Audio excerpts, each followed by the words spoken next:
మిత్రుడు క్వశ్చన్ అడుగుతున్నారు. అమ్మాయి బ్రెస్ట్ నాలుకతో తాకితే ఏమన్నా ప్రమాదమా? అట్లాగే అమ్మాయి జెనిటేలియాను నాలుకతో తాకితే ఏమన్నా ఇలా నాలుకతో దీన్ని చేయడాన్ని కన్నిలింగస్ అంటూ ఉంటారు. అబర్రేషన్ న్యాచురల్గా ఉండేదానికి అబర్రేషను.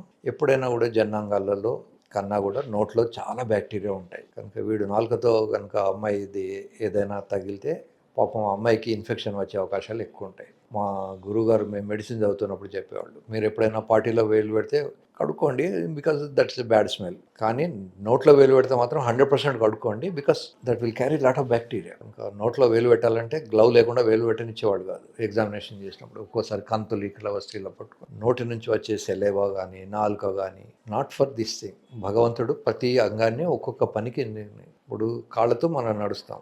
వాడు మెంటల్ వాడు ఉంటాడు, నేను చేతులతోటే నడుస్తాను అని కాళ్ళు పైన పెట్టి నడవచ్చు, కానీ వాడికి కాళ్ళతో నడిచినంత సౌలభ్యం కానీ కాళ్ళతో నడిచినంత వచ్చే లాభాలు కానీ ఉండవు. అలాగే కొంతమంది వ్యక్తులు పర్వర్షన్స్ ఉంటాయి.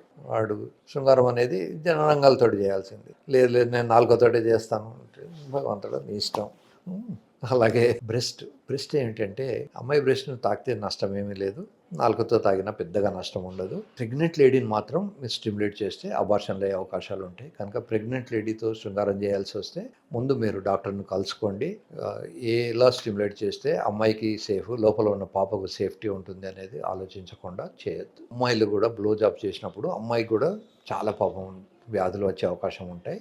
వీడి కనుక సిఫిలిస్ ఉంటే అమ్మాయి కూడా ఒక్కోసారి సిఫిలిస్ రావచ్చు, వీడి కనుక హెచ్ఐవి ఉంటే అమ్మాయి కూడా హెచ్ఐవి రావచ్చు.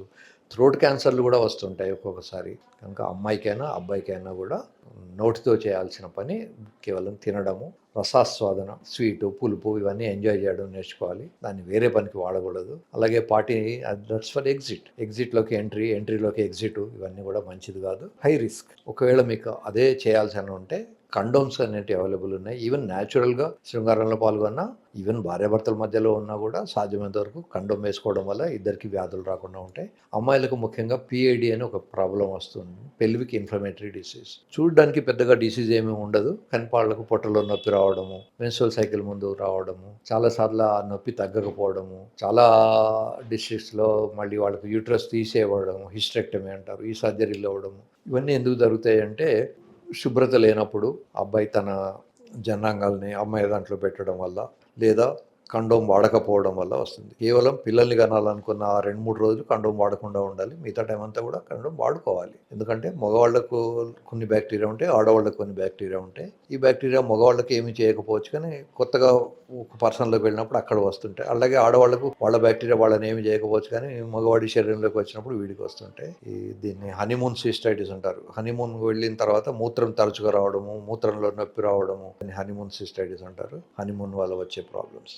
భగవంతుడు పెట్టిన పద్ధతిలో ఉన్నంత వరకు చాలా వరకు క్షేమంగా ఉంటారు. మీరు కొత్తవి ఎక్స్ప్లోర్ చేసినప్పుడు దానివల్ల వచ్చే ప్రాబ్లమ్స్ కూడా ఉంటాయి. కనుక డాక్టర్లను సంప్రదించకుండా కన్నిలింగస్ కానీ బ్లో జాబ్స్ కానీ చేయడం మంచిది కాదు. పాపం అమ్మాయిలు డబ్బుల ఆశకో లేదా వాళ్ళకు ఉన్నటువంటి దాంట్లోనో ఏదో బ్లో జాబ్ చేస్తుంటారు, లేదా వాళ్ళకు దాంట్లోనే ప్రెషర్ ఉండొచ్చు. ఇవాళ ఒక పేషెంట్ వచ్చారు, అంటే అందమైన అమ్మాయి ఉంది, భార్య, సార్ నాకు సెక్స్ చేసిన తర్వాత కూడా మ్యాస్టర్బేట్ చేస్తే కానీ నాకు తృప్తి ఉండదు అంటాడు. ఎందుకంటే కొన్ని డికేట్స్ పెళ్లి కన్నా ముందు అతను మ్యాస్టర్బేషన్కి అలవాటైపోయిన తర్వాత ఇప్పుడు అమ్మాయి అందంగా ఉన్నా వాడికి ఆ అందం కనబడదు, వాడు ఆ మ్యాస్టర్బేషన్లో ఊహించుకొని చేసుకునేది వాడికి గొప్పగా ఉంటుంది. ఇవన్నీ కూడా మానసికమైనటువంటి విషయాలు, వీటిని తరచుగా మార్చుకోవడం మంచిది.